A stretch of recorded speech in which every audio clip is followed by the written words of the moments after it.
Couche-toi, madame. Laisse-moi tranquille. Tu te couches et puis tu te couches.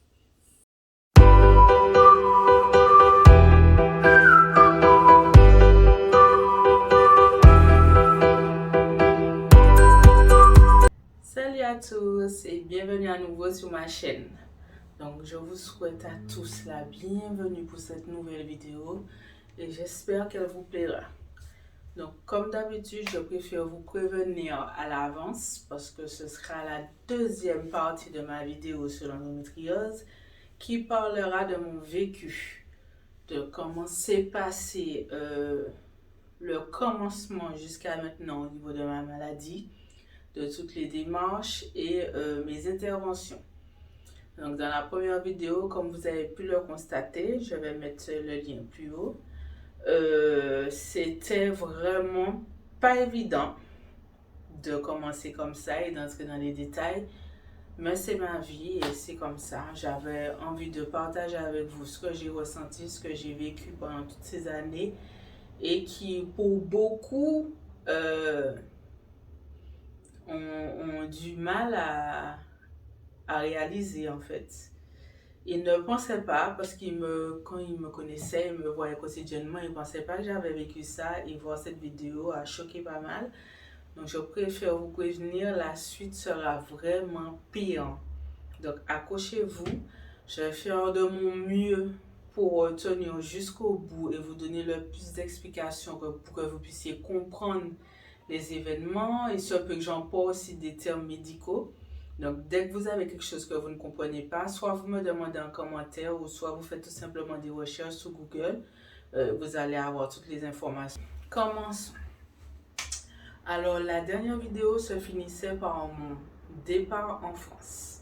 Mais avant de partir en France, j'ai préféré trouver des médecins ici qui pourraient d'abord m'aider et voir ce qui était possible de faire avant de passer à l'étape intervention. Donc, ce qui fait que j'ai trouvé un neurologue en Martinique pour la partie rénale parce que c'était vraiment le plus poussé. C'est là où les symptômes étaient un peu plus graves comparés aux autres. Il m'a fallu trouver un gastrologue aussi et évidemment le gynéco pour la partie gynécologique. Donc l'urologue que j'ai pu trouver, il m'a proposé de me mettre des sondes JJ. Donc, encore une fois, vous pourrez avoir la définition sur Internet. Ce sont deux espèces de tiges qui ressemblent à du caoutchouc. Si j'arrive à trouver des images, je vais les mettre dans la vidéo. Et c'est en fait inséré dans les uretères utérines. C'est-à-dire, voilà, les deux uretères qui sont reliés à la vessie et qui permettent au liquide de passer pour uriner. En fait, le côté gauche était bouché par rapport à la maladie. C'était trop compressé, donc j'avais du mal à éliminer tous les liquides.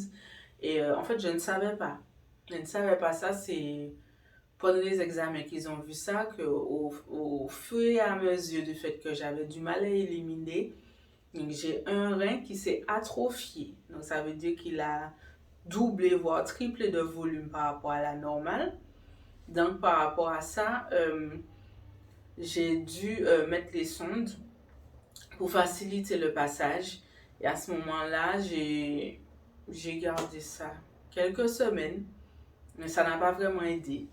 Ce qui fait qu'à ce moment-là, l'urologue m'a dit que la meilleure solution, c'est l'intervention si je ne veux pas perdre mon rein.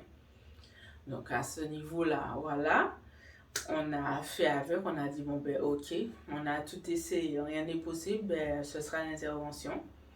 Ensuite, la partie gastrologue. Donc, pareil, il ne pouvait rien faire de plus. C'était uniquement l'opération qui pouvait m'aider. Et niveau gynécologique, on m'a proposé tout d'abord de stopper mes règles. Donc, on m'a donné un traitement. C'était des piqûres à prendre tous les 3 mois d'ailleurs. Mais pour mon cas, ça a duré 9 mois, presque 1 an quand même, à prendre les piqûres pour stopper mes règles.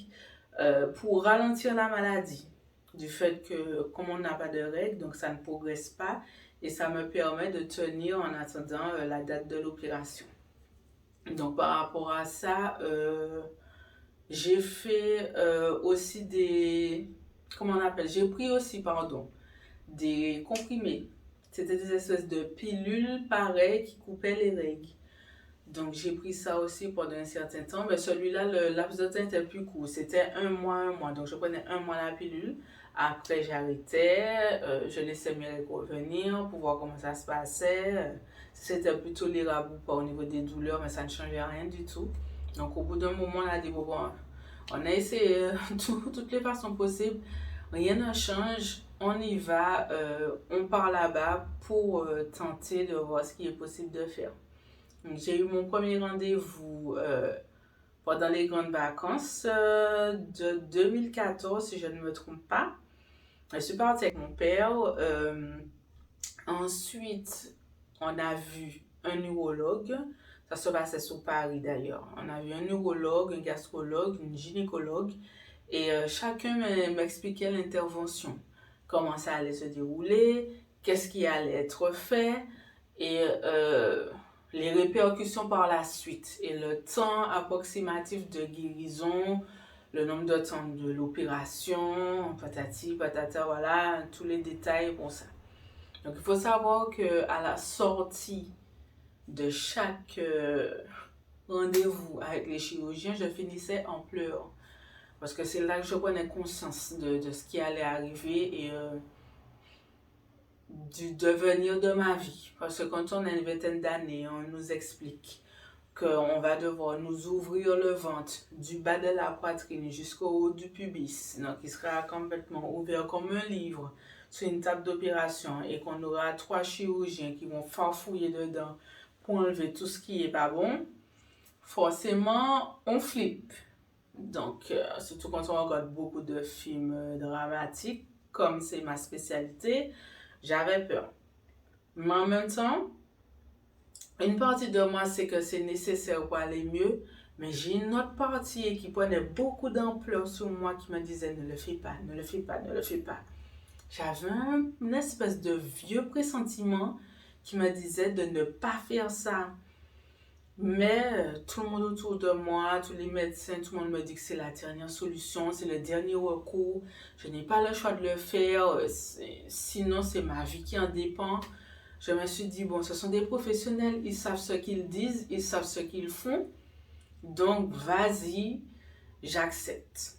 Mais au fond de moi, même jusqu'à la veille, j'avais envie de laisser tomber et leur dire, c'est mort, je ne veux pas. Donc, vient le jour de l'opération. Donc, soi-disant, on m'a dit que l'opération devait durer entre 6 heures et 8 heures, ça dépend. Mais au final, j'apprends que ça a duré plus de 12 heures parce qu'en m'ouvrant, ils ont vu que mon cas était beaucoup plus grave que ce qu'ils avaient vu dans les IRM. Donc, il y avait plus d'ampleur. Donc, ils ont dû enlever un petit peu plus de choses. Et j'ai fait énormément d'hémorragie. Donc, à chaque fois, on devait me faire des transfusions de sang pour tenir jusqu'à la fin de l'opération. Donc, c'est dommage que j'ai supprimé quasiment tous les souvenirs de cette période-là parce que c'est quelque chose que je voulais oublier parce que je l'ai très mal vécu. Mais j'avais des photos de moi à mon réveil où j'avais le visage comme ça. On aurait dit que j'avais été boxée par 15 boxeurs professionnels. Tellement que le surplus d'oxygène, le nombre de temps sous anesthésie a fait que j'avais des hématomes, j'avais le visage gonflé de partout. Je pouvais à peine ouvrir les yeux, donc c'est resté 24 heures à peu près, 24 à 48 heures. Au fil du temps, ça dégonflait. On me disait qu'à force de boire de l'eau, tout ça, mon corps va reprendre sa place. Donc évidemment, je me réveille, mon premier réflexe, c'est de regarder ma cicatrice, de toucher. Et comme on m'avait fait une péridurale pour que je tolère un petit peu plus la douleur, parce que c'était une grosse intervention, donc je ne sentais pas le bas de mon corps, c'était ça l'avantage. Et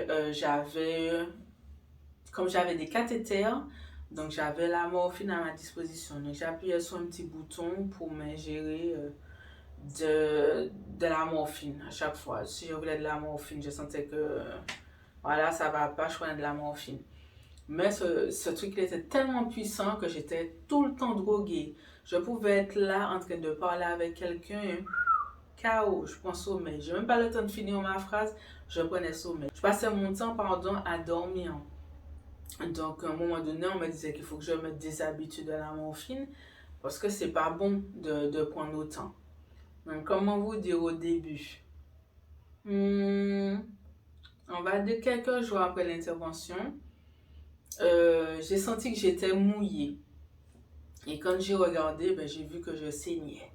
Donc, j'ai prévenu une infirmière et ils ont constaté en fait que la cicatrice s'est ouverte à l'intérieur. Donc, j'ai commencé à saigner. Donc, ils ont dû me rendormir en urgence pour refaire les sutures. Et oh là là, Seigneur, parce que c'était les sutures du rectum, parce qu'on m'a enlevé une partie du côlon qui était reliée au rectum. Donc, ce qui fait que par rapport à ça, on a dû me mettre une poche de stomie que je devais garder entre 3 mois et 9 mois au pire. Donc, c'est une espèce de poche qui est reliée au bout du côlon qui dépasse de la peau et que toutes les selles sortent, voilà. C'est à ça que ça sert, le temps que l'intérieur cicatrise pour qu'on puisse rebrancher mon côlon à mon rectum. C'était ce que j'avais. Donc, j'ai appris à utiliser, on m'a montré comment utiliser. Au bout d'un moment, les infirmières ne changeaient plus pour moi, je changeais seule. Je m'étais habituée. Mais ça s'était réouvert, donc il fallait mettre une espèce de bouchon. Je ne sais pas comment ça s'appelle, mais en tout cas, c'est une espèce de petit instrument qu'on a mis en dedans de moi pour essayer de refermer la cicatrice. Donc c'était très désagréable parce qu'on sentait un corps étranger en dedans de nous. Donc voilà. Au bout de 15 jours, je commence à aller mieux parce que j'étais censée faire 15 jours d'hôpital. Et après les 15 jours, soit j'allais dans une maison de repos ou je pouvais rentrer chez moi. Mais comme je suis en France et je ne suis pas chez moi et je ne me sentais pas prête à retourner dans le centre toute seule, parce que j'étais dans un centre au fait, parce que je n'ai pas précisé. Quand je suis montée en France, j'étais dans un centre pour toutes personnes qui viennent subir des interventions médicales ou qui ont un proche qui a une grosse opération lourde et qui ont besoin de soutien. Donc c'était sur Paris et j'avais pas envie de retourner là toute seule, j'avais trop peur. Donc on m'a proposé de m'emmener dans une maison de repos et qu'après ça, si tout va mieux, ben rentrer en Martinique. Donc, via le jour où ça va un petit peu mieux et en dedans la cicatrice a pu se refermer un petit peu plus. Donc, on m'a enlevé l'espèce d'instrument que j'avais en dedans de moi. Et quand j'arrive dans le centre, je crois que j'ai fait 24 heures dans le centre de repos. Parce que je suis arrivée le matin, le soir, je crois que ça allait, et dès le lendemain, je ne me sentais pas bien. Je me suis relevée avec des courbatures, mais de malade. Mais moi, je ne sens pas que j'ai la fièvre, puisque on est en France, on a tout le temps froid. Donc, pour moi, je pensais que c'était par rapport à la température que j'avais froid.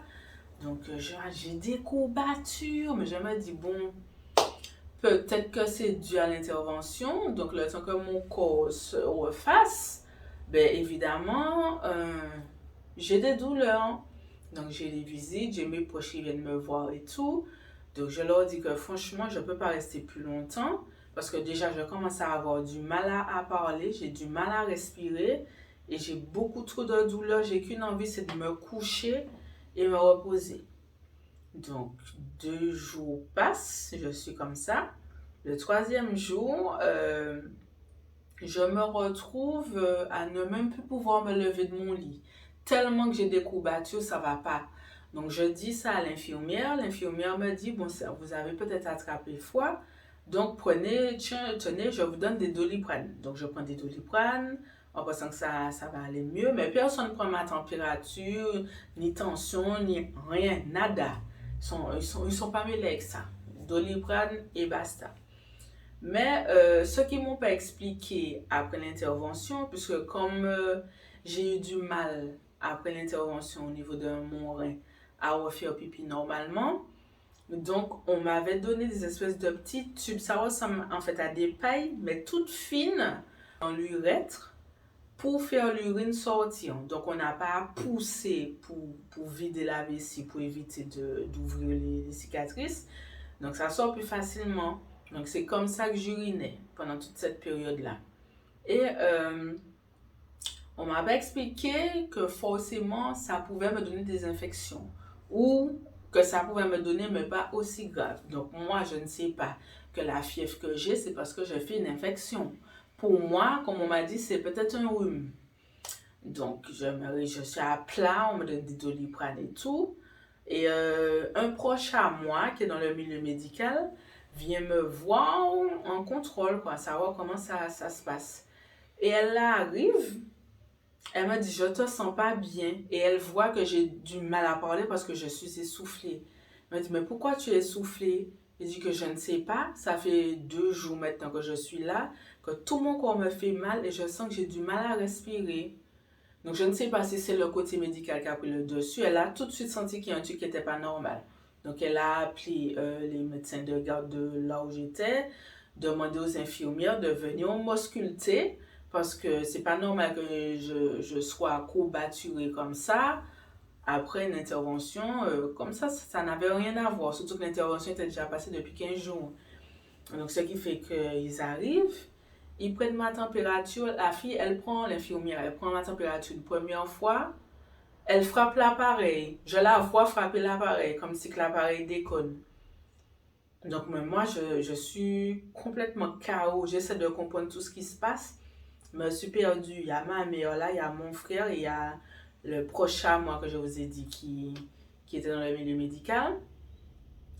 Et je vois que tout le monde chuchote entre eux, mais moi, j'entends pas de quoi ils parlent.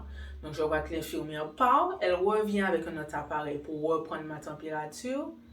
Et là, en fait, je la vois ouvrir les yeux, genre, et je la vois tout de suite courir pour aller voir les autres personnes qui étaient dehors, les autres professionnels de la santé, et discuter avec le proche à moi. Donc là, je comprends qu'il y a un truc qui ne va pas. Après, je les vois revenir avec l'appareil pour prendre ma tension. Pareil, les gens ouvrent les yeux et là, j'entends appeler un tel. En fait, j'entends tout le monde hurler dans les couloirs. Genre, il faut tout de suite l'emmener faire une IRM, il faut qu'elle fasse un scanner, il faut l'emmener d'urgence, machin et tout. Donc, je demande qu'est-ce qui se passe. On me dit, vous faites plus de 40 de fièvre et votre pouls artériel est très élevé. Donc, on va vous êtes sûrement en train de faire une infection, on vous fait un scanner, un examen, on vous prend une prise de sang pour voir tout de suite quelle est l'infection. Et comme c'est une maison de garde, c'est pas un hôpital d'urgence, donc ils peuvent rien faire pour moi, il faut qu'on me transfère là où j'ai été opérée. Donc, voilà, on fait des pieds et des mains pour me faire passer en urgence pour faire les examens. Et une fois qu'ils ont les résultats confirmés, je fais une infection. Et l'infection s'appelait, si je ne dis pas de bêtises, une ou une pélonéphrite, c'est-à-dire une infection du rein. Et j'étais à un stade aigu, c'est-à-dire que c'est vraiment près de la septicémie. Donc, septicémie, c'est quand l'infection prend tout le corps et qu'on meurt. Donc, quand ils ont vu ça, on m'a appelé en catastrophe. Il y a une ambulance qui est venue me chercher. En pleine nuit, on m'a transféré dans l'hôpital où je me suis fait opérer. Et en fait, ça va pas. Ça va pas du tout. Je ne me sens pas bien. Je n'arrive pas à expliquer ce que je ressens, mais je sens que ça va pas. Donc, je suis couchée dans l'ambulance. Je ne sais pas quoi dire. Personne ne me dit rien. Je suis dans le flou total. Je sais juste que je retourne de là où j'ai été opérée. Donc, je suis arrivée là. Je vois que tout le monde court, tout le monde est paniqué. Je suis sous le brancard. Je suis presque évanouie en fait. Et je vois qu'on court avec moi dans les couloirs, dans les ascenseurs. Et pour moi, même dans une pièce où tous les médecins sont là en train de m'attendre. Donc, tout le monde m'attend. Infirmier, je crois qu'ils étaient presque 10 dans la pièce. Juste le fait d'en parler, j'ai des douleurs au ventre là, je me remets dans la situation. Et quand j'arrive là, on me dit, gardez votre calme, on va s'occuper de vous, madame, ça va aller. Mais ça ne va pas. Ça ne va pas. Je sens que ça ne va pas. Donc, je dis une première fois, je ne me sens pas bien. J'essaie malement d'articuler pour dire que je ne me sens pas bien. Donc, mais je vois tout le monde crier, un rentre dans l'autre, cela prend ce ring, cela. On me pique de partout. Je ne comprends rien de ce qui se passe. Je vois que des corps en train de courir autour de moi. Après, je redis une deuxième fois, je ne me sens pas bien. Et on m'a dit, calmez-vous, ça va aller. Je suis calme, je suis juste groggy sous un lit, je ne comprends pas ce qui se passe. Et la troisième fois, quand j'ai voulu redire, j'ai juste eu le temps de dire, je me. Et là, je, plus rien, plus rien. Au fur et à mesure, euh, en fait, comme si je me sens partir. Je ne sais pas comment expliquer cette sensation-là, mais je sens que je pars. Je sens mon âme sortir de mon corps parce que j'entends ce qui se passe, mais je ne vois rien. Et j'entends que les gens crient euh, Madame, restez avec nous, Madame, restez avec nous. Ils n'arrêtaient pas de répéter ça, restez avec nous, restez avec nous. Et après, j'ai tout simplement vu un espèce de grand halo de lumière, mais c'était une lumière, une grosse lumière blanche. Je ne sais même pas si je peux expliquer comment la lumière était, mais elle était magnifique, la lumière. Et puis au fur et à mesure, je sens que la lumière s'éloigne de moi. Ça s'éloigne, ça s'éloigne, ça s'éloigne, jusqu'à ce qu'elle devienne toute petite et fou, elle disparaisse. Et là, je reviens à moi et j'entends les gens dire, ah voici, elle revient, elle revient, elle. Et on m'appelle, on me dit, Madame, vous nous entendez? Madame, ouvrez les yeux, Madame. Donc voilà, ils insistent pour me faire ouvrir les yeux. Et une fois que je reprends conscience, donc là, l'infection s'était tellement propagée que j'ai fait tout simplement un arrêt du cœur. Et grâce à Dieu, grâce au médecin, j'ai pu revenir à moi. Mais là, c'était le début de l'enfer parce que quand je suis revenue, ben, ça a été que des catastrophes après.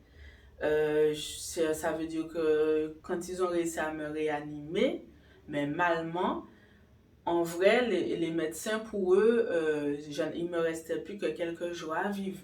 Ils avaient déjà prévenu ma mère, mes proches, que je n'allais peut-être pas tenir la semaine. Parce que là, ils ont fait leur maximum. Donc, j'étais sous respirateur, je ne pouvais plus parler. J'avais des filets, des perfusions branchées partout sur moi. Je crois qu'il n'y avait plus une place sur mon corps, il n'y avait pas quelque chose de branché. Je ne pouvais que bouger les yeux pour essayer de me faire comprendre, essayer de cligner des yeux pour oui, pour non, des choses comme ça. C'est là que je me suis dit, mais qu'est-ce qui se passe? Je suis dans une souffrance, je ne vais pas bien, on ne m'explique pas, je ne comprends pas. Donc, plusieurs jours après, enfin plusieurs jours, pas plusieurs jours, mais plusieurs heures après sont passées. J'ai appris que bon, on avait demandé à ma mère si elle était sûre de vouloir venir me voir dans cet état-là, parce que ça aurait pas été facile de me voir comme ça. Euh, Elle est venue, donc là j'étais en soins intensifs. Euh, j'ai fait réanimation, j'ai fait soins intensifs, après j'ai fait que ça. Soins intensifs, réanimation, à chaque fois. Je crois que toutes les 2 semaines, je faisais un des deux. Je me demandais quand est-ce qu'un jour j'allais pouvoir remonter dans une chambre normale. Mes frères sont venus, neveux et nièces, cousines, tous ceux qui ont pu sont venus, tantes, et ils ont fait appel à un prêtre. Et un prêtre est venu pour que je puisse me confesser, faire mes dernières paroles. Et franchement, j'en pouvais plus. J'en pouvais plus, j'avais qu'une envie. En fait, j'avais pas envie de partir parce que je ne voulais pas abandonner mes proches. Je ne voulais pas les laisser dans un état catastrophique parce que je sais que par rapport à ma mère, mes frères et sœurs et tous mes amis, je sais que ça aurait été dur de me perdre comme ça brutalement parce que personne ne pensait que mon cas était aussi grave. Et quand j'ai pu voir le prêtre et tout, j'ai essayé tant bien que mal de parler. Parce que même si on me disait de ne pas faire ça, mais j'avais besoin de parler à mes proches. Il fallait que je leur dise des trucs. Et après tout ça, ils ont fini par m'emmener dans ma chambre. Et là, j'ai pu voir encore des membres de ma famille qui ne pouvaient même plus se retenir de pleurer en fait. Ils pleuraient devant moi, donc moi je pleurais en même temps, sans pouvoir parler. Donc à chaque fois que j'essayais de parler, on me disait de rester tranquille, de rien dire. Donc ils essayaient de me tenir la main, me donner de la force, du courage, prier pour moi, prier avec moi. Mais j'ai juste réussi à leur dire, ben, j'en peux plus. J'en peux plus, je veux que ça s'arrête. Je suis désolée, mais je vais lâcher. Je vais lâcher parce que c'est trop. Et à ce moment-là, ça recommence à ne pas aller. Ça va pas. Je me sens pas bien. J'ai de plus en plus du mal à respirer, même avec le respirateur qui fait qu'ils augmentaient l'oxygène. Ils faisaient tout impossible. J'arrivais pas à respirer. Donc un jour, j'avais un infirmier chouchou qui venait toujours me voir et qui était toujours sympa avec moi. Donc c'est ce jour-là, il arrive, il vient me faire un petit coucou et il voit que ça va pas. Je lui dis bien malement encore une fois que je n'arrive pas à parler. Je n'arrive pas à respirer, c'est dur. Donc, je l'ai vu tout de suite appeler son collègue. Il a dit, t'es au courant qu'elle a du mal à respirer? Elle a dit que oui, elle nous a dit ça, mais on a augmenté l'oxygène. Elle a dit, mais oui, mais ça ne va toujours pas. Je pense qu'elle fait une EP. Donc ça, je vais jamais oublier. J'ai entendu que le gars dit ça. Donc moi, dans ma tête, je me dis, c'est quoi une EP? Et c'est après que j'ai su que ça voulait dire épanchement pleural. Donc, encore une fois, là, on prévient le médecin de garde, tout le monde vient, il y a l'interne de garde qui vient et qui dit non, il faut qu'on lui fasse faire des examens. Et en faisant l'examen, ils ont vu que j'avais de l'eau dans le poumon et dans le ventre. Donc, directement dans l'appareil, on m'a ponctionné l'eau du ventre avec une seringue. Donc, on m'a anesthésié le ventre et on m'a foutu une aiguille comme ça, là, dans le ventre pour aspirer le maximum de liquide qu'il y avait, pour essayer de ne pas noyer mon cœur. Et après, on m'a fait tout de suite monter dans une pièce où là, en fait, ils n'ont même pas eu le temps de m'endormir convenablement. C'est-à-dire, je dis que j'ai peur. Qu'est-ce qui se passe? J'ai peur. On me dit, madame, vous avez de l'eau dans le poumon, il faut qu'on enlève en urgence. Donc là, il lève mon bras, je vois qu'il commence à nettoyer et tout. Et j'ai dit, je vais avoir mal. Il m'a dit, oui, ça va faire très mal. J'ai dit, non, non, si je vais avoir très mal, je ne peux pas. Il faut m'endormir, il faut me donner un truc. Je ne vais pas pouvoir supporter une douleur supplémentaire. Donc, ce qui fait que là, à ce moment-là, ils m'ont donné une petite anesthésie qui m'a fait m'endormir, mais 30 secondes, je crois, juste le temps de couper ma chair, en fait. Parce que quand j'ai repris conscience, je sentais qu'ils étaient en train d'enfoncer un tube en dessous de mon bras. Donc, d'ailleurs, j'ai encore la cicatrice. Donc, j'avais une espèce de tube, un gros tube qui était relié à mon poumon et dans un appareil qui était posé près du lit qui aspirait tout l'eau. J'ai gardé ça plus d'une semaine pour réussir à vider toute l'eau que j'avais dans le poumon. Donc, ce qui fait que je ne pouvais pas bouger. J'étais alitée pendant tout ce temps-là. Et après tout ça, quand ils ont dû enlever le tube et que j'ai pu me sentir mieux et que le kiné a décidé de prendre mon cas en compte, parce qu'avant ça ne pouvait rien faire pour moi, donc là j'ai dû tout réapprendre. Donc là à ce moment-là, je pense que j'étais presque invisible sous mon lit, tellement que j'étais maigre. Donc il fallait que mon corps refasse du muscle, donc je ne pouvais pas m'asseoir, je ne savais plus marcher, je ne mangeais pas seule. C'était des petites compotes à la cuillère que je mangeais. J'avais une infirmière guadeloupéenne adorable, celle qui s'occupait de moi parce que les heures de visite, il y avait une certaine heure. Dès que c'était l'heure de la visite, là, on sait que ma maman, elle était là. Elle était là, si par exemple c'était de midi à 19h, elle est là de 11h59 à 20h. Donc, en attendant qu'elle arrive, ben, l'infirmière, elle s'occupait de moi, elle me coiffait, elle faisait des petites tresses. Elle me disait, si tu veux, je peux t'épiler les sourcils. Elle me fait des gommages, elle me faisait des shampoings. Toi, elle faisait tout pour me mettre bien parce qu'elle voyait que j'étais dans une souffrance et que je pensais sincèrement que je n'allais jamais sortir de l'hôpital.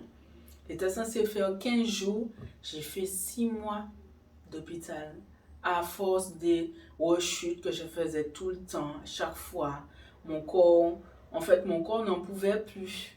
Donc, je faisais tout le temps des hémorragies, euh, l'épanchement pleural, l'ouverture de cicatrices. C'était trop. Donc, j'étais vraiment une quasi-dépression dans ma chambre. Je regardais à travers ma vitre l'extérieur en me disant quel jour que j'allais revoir le soleil, que le soleil allait enfin toucher ma peau. On a dû, et je vais vous montrer quelques petites images qui vont peut-être vous choquer. Je suis désolée, franchement, je suis désolée de tout cœur de tout ce que je dis et tout ce que je vais vous montrer qui vont vous choquer. Mais c'est vraiment ce qui s'est passé et je me dois de le dire. Et vous allez voir, c'est quand je recommençais à apprendre à marcher avec la kiné. Ne serait-ce que respirer, j'ai dû réapprendre parce que je ne pouvais plus faire de phrases en fait. Il fallait que chaque mot, je prenne une respiration. Donc je faisais des exercices avec le kiné tous les jours pour apprendre à respirer convenablement et c'était affreusement douloureux. On a une douleur à la poitrine parce qu'en fait c'est le poumon comme il s'agrandit pour travailler parce qu'il a été vraiment éprouvé. Donc ça fait mal. Et parfois j'étais en pleurs dans les séances de kiné, ne serait-ce que pour m'asseoir sur mon lit parce que c'est étape par étape, on t'apprend déjà à t'asseoir parce que j'étais semi-allongée. Ne serait-ce que pour m'asseoir, c'était une souffrance. J'avais mal, j'étais en pleurs. Chaque chose, à chaque fois, on me portait, on m'aidait. Ne serait-ce que pour changer les draps du lit après chaque douche. Parce qu'on me douchait directement sur le lit. Parce que je ne savais plus marcher. Donc, ce qui fait qu'il faut changer le drap mouillé. Donc, il fallait me basculer d'un côté à l'autre pour changer le drap. Ne serait-ce que ça, c'était une souffrance. Et quand j'ai pu faire les premiers pas, j'étais tellement contente de voir que je pouvais poser ne serait-ce que le pied à terre. Et à force de travail, d'acharnement, de prière, de conviction, j'ai réussi à faire tout ça.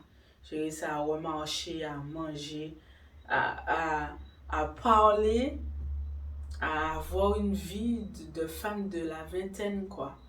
Et quand tout ça s'est rétabli, que j'ai pu vraiment aller mieux, qu'on m'a dit que c'est bon, là, tu peux aller dans la maison de repos. Et là, à ce moment-là, si tout se passe bien, encore une fois, tu pourras rentrer en Martinique. Mais je vais devoir remonter pour enlever la poche de stomie. Donc, tout ce temps-là, j'avais toujours ma poche. Hein. Donc, finalement, ça a été avec la grâce de Dieu. Il m'a donné la force et le courage de tenir. Jusqu'à ce que dans la dernière clinique où j'étais à Créteil pour finir mes soins et faire mes visites de contrôle pour voir si tout était bien cicatrisé, tout allait bien, ben, j'ai même essayé de reprendre le sport parce que je ne me voyais pas rentrer en Martinique sans graisse, sans chair, sans rien. J'étais plate tellement que j'avais plus de muscles. Donc, je faisais des petits exercices sans trop forcer pour éviter on ne sait jamais au niveau de mes cicatrices. Mais voilà, pour me remplumer, j'essaie de manger un petit peu, d'aller me promener parce que c'était quand même une grande clinique à Créteil. Donc, j'essaie de faire des petites promenades par jour, monter des escaliers pour habituer mon cœur à reprendre des forces pour tout ça. Et finalement, on m'a dit, ben, Banco, tu peux rentrer en Martinique. Et c'est là que j'ai pu avouer à certaines personnes de très proches à moi tout ce que j'ai vécu et qui n'en croyaient pas leurs oreilles. Et pour d'autres, je n'ai rien dit. J'ai gardé la parole comme c'était. Ça s'est bien passé et me voilà. Donc voilà aujourd'hui, pour tous ceux qui ne savaient pas, ben, je vous ai menti, tout ne s'était pas bien passé, ça a été de catastrophe en catastrophe, mais Dieu merci, ça va mieux. Ensuite, là, j'ai une vie, comment dire, entre deux eaux, parce que faut tout le temps que je surveille mes fonctions rénales.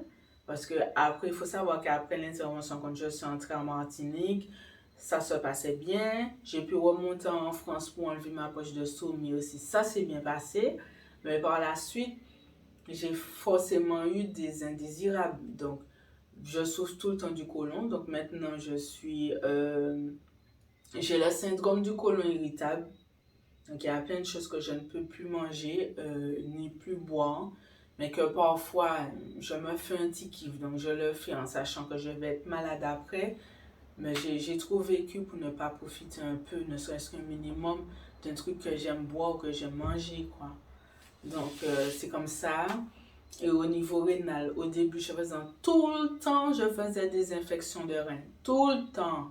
À tel point que l'urologue ici me disait que si je continuais à faire autant d'infections du rein, je passais mon temps à chaque fois aux urgences, à faire les ambulances venir me chercher chez moi pour m'emmener à la ménard, pour rester 15 jours, 20 jours, hospitalisé sous antibiotiques très forts pour essayer de me soigner. En Martinique, ils ont peur de me toucher. Quand ils voient mon compte rendu opératoire, les gens disent « Waouh, vous sortez de loin, madame, vous savez ça?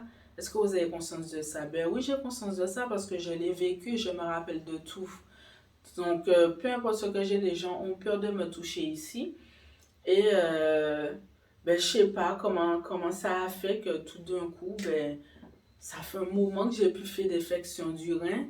Et ça me soulage tellement parce qu'un peut me donner une infection.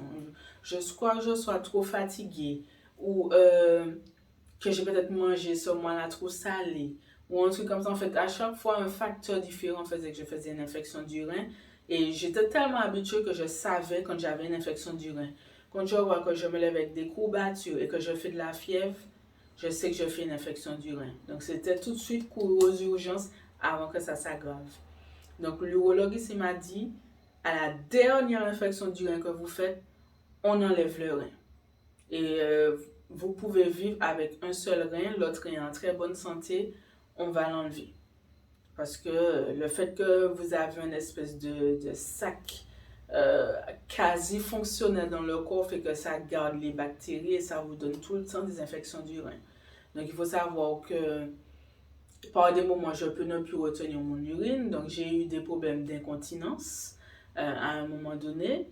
Le temps que mon corps se réhabitue à fonctionner seul, je ne peux plus retenir mon urine parce que vu que dans l'intervention, ils ont coupé la partie qui était bouchée dans mon urétère, donc ils ont dû déplacer ma vessie pour la faire monter pour pouvoir la refixer au reste d'artère qui était relié à mon rein. Donc, ce qui fait que dès que ma vessie est remplie, l'urine remonte tout de suite dans mon rein. Donc là, il faut vous dire que c'est une souffrance pas possible. Je peux tomber évanoui à force que ça fait mal quand l'urine remonte dans le rein. Donc, par rapport à ça, c'est ce qui fait que ça me donnait des infections tout le temps.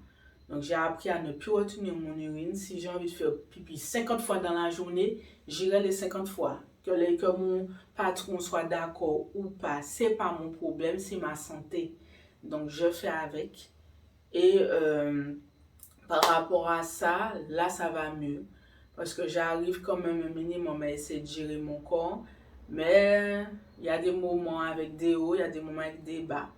Tout simplement parce que j'ai encore des douleurs chaque mois au moment des règles. Pas comme avant, c'est-à-dire que je ne vomis plus, je n'ai plus forcément les selles molles. Je peux jamais garantir que je vais manger un truc et tout va bien se passer. Je suis très, très, très fragile. Donc, tout ce qui passe, je l'attrape parce que j'ai perdu beaucoup en système immunitaire, ce qui fait que je suis sensible à tout. Quelqu'un va peut-être manger le même plat que moi, mais les deux sont contaminés. Lui, comme son organisme est plus fort, il va tenir, mais moi, mais je suis malade comme un chien. Ah ouais, là, rien ne passe. Là, plus de pitié. Donc, je fais avec. Ma vie n'est pas parfaite, mais quand je vois d'où je suis sortie, je me dis que ça va. Je tiens et j'espère que ça ira mieux et qu'un jour, on va trouver quelque chose pour vraiment nous faciliter la vie, nous soulager de toutes ces interventions, toutes ces douleurs, tous ces traitements lourds qu'on prend à longueur de temps et qui nous font passer de l'hystérie à la dépression, à l'euphorie. Avec les hormones, on ne peut jamais savoir. Donc, j'ai tout le temps des changements d'humeur et j'y peux rien. J'essaie de travailler dessus, mais j'y peux rien. Parfois, les hormones prennent le dessus.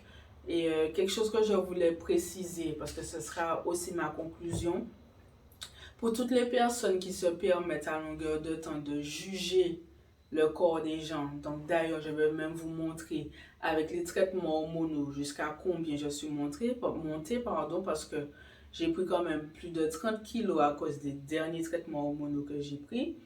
Des gens qui passent leur temps à vous dire: ah, mais tu as grossi, ah, mais tu as maigri. Ah, ben, parce que moi, j'ai eu de tout. J'ai eu la phase de: ah, mais tu as maigri, qu'est-ce que tu as? Tu as le sida, tu as une maladie sexuellement transmissible. Oui, on me l'a dit dans les yeux. C'est pas on dit, c'est on me l'a dit en face. J'ai eu ces paroles. Les paroles de: ah, tu as grossi, tes affaires belles, tes affaires marchent bien, tu es amoureuse. Ben, arrêtez de vous occuper des affaires des gens. Que les gens ont grossi ou ils ont maigri, ce n'est pas votre problème. La personne n'est pas sous votre compte. Vous ne savez pas ce que la personne vit. Ce n'est pas parce que vous voyez que la personne est bien, elle rigole, elle s'amuse, elle danse, elle fait la fête, qu'elle n'a pas un vécu lourd derrière et qu'elle n'a pas souffert. Vous ne savez pas si c'est un traitement qui l'a fait grossir, si c'est un traitement qui l'a fait maigrir, si c'est une maladie. Et que ce soit une maladie sexuellement transmissible ou pas, c'est pas sous votre compte. Donc moi, je suis dans l'optique où si chacun s'occupait de soi, on se serait tous bien portés. Donc encore une fois, les gens, réfléchissez avant de parler. Surtout vos remarques à la con. Ah, tu as 30 ans, tu n'as pas encore d'enfant? C'est pour quand le bébé? Eh bien, je ne sais pas quand est-ce qu'il y aura le bébé. Je ne sais pas. Ok, c'est pas moi qui décide. Là, à l'heure actuelle, c'est même plus la médecine, c'est Dieu qui décide. Donc, si mon pouni, en Keni, si on pas pouni, en Pekeni. Donc, je mettrai la traduction en bas pour ceux qui ne comprennent pas le créole, parce que là, ça me fatigue. Les gens qui aiment trop rentrer dans ta vie, comme si que c'est normal. Or que toi, tu vas vouloir ne serait-ce qu'un quart savoir ce qu'ils vivent. Soit ils vont te mitonner ou ils vont te dire que ouais, j'ai pas envie d'en parler. Eh ben ouais, j'ai pas envie d'en parler. Si j'aurai un bébé ou pas, j'en sais rien. Ok? Voilà. Donc je vais conclure avec ça, les amis. Je vais essayer de décompresser parce que c'était lourd de raconter tout ça et je peux vous dire que c'est la troisième vidéo. Ouais. La troisième vidéo que j'ai dû refaire pour finir cette histoire parce que je n'en peux plus, c'est trop lourd et c'est tellement difficile à raconter sans que l'émotion prenne le dessus. Donc, je fais mon maximum pour essayer d'être claire, précise et de ne pas non plus être trop longue. Mais c'était long. C'était très long, mon vécu. J'ai fait plus d'1 an en France à cause de tout ça, or que j'étais même pas censée faire 2 mois. Courage à toutes celles qui vivent la même chose que moi et qui vont peut-être le vivre parce que on ne sait toujours pas vraiment d'où ça sort et qui peut l'avoir, qui ne peut pas l'avoir parce qu'aucune femme n'est à l'abri. Qu'on ait des enfants ou pas, qu'on soit ado ou adulte, on peut avoir l'endométriose parce que c'est encore difficile à déceler pour certains médecins. Donc, quoi qu'il en soit, ne lâchez rien. Si vous sentez qu'il y a un truc qui n'est pas normal dans votre corps, faites le maximum, voire partir ailleurs dans un autre pays pour qu'on trouve quel est le problème. Parce que moi, depuis jeune, j'ai toujours eu le pressentiment que j'aurais eu un problème de santé très grave. Et quand je l'ai dit, personne ne m'a cru. Et finalement, qu'est-ce qui s'est passé? Donc, écoutez-vous, écoutez votre cœur et n'écoutez pas les personnes négatives autour de vous. Donc voilà, c'était Mimi Fashion. Je vous fais de gros bisous et passez une bonne soirée ou une bonne fin de journée. Je ne sais pas à quelle heure vous allez regarder la vidéo. Mais en tout cas, ciao, bisous, bisous. Bye bye.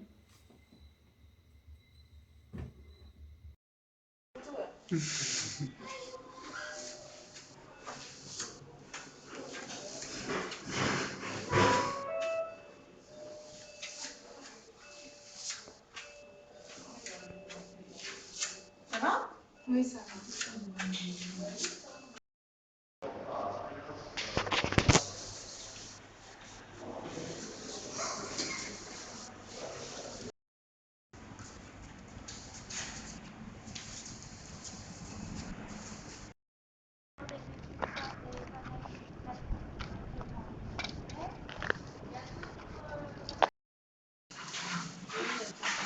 On maintient le rythme jusqu'au bout. Et après, on fait le retour. D'accord ?